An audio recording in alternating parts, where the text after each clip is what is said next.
So in addition to doing scatter plots where you can visually see how related two variables are, typically I will actually measure their correlation coefficient to really quantify how correlated they are.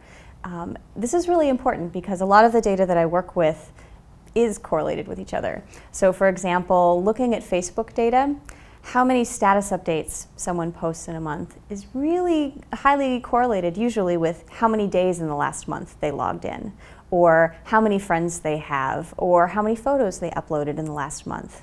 All of these variables are typically very highly related.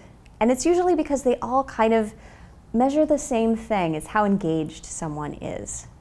And so typically when I'm working on a problem and I'm going to be doing some kind of regression or I'm modeling something, I'm going to be throwing some of these variables into the regression. And one of the assumptions of regression is that these variables are independent of each other. And so if any two are too highly correlated with each other, it'll be really difficult to tell which ones are actually driving the phenomenon. And so it's important to measure the correlation between your variables first, often because it'll help you determine which ones you don't actually want to throw in together, and it might help you decide which ones you actually want to keep.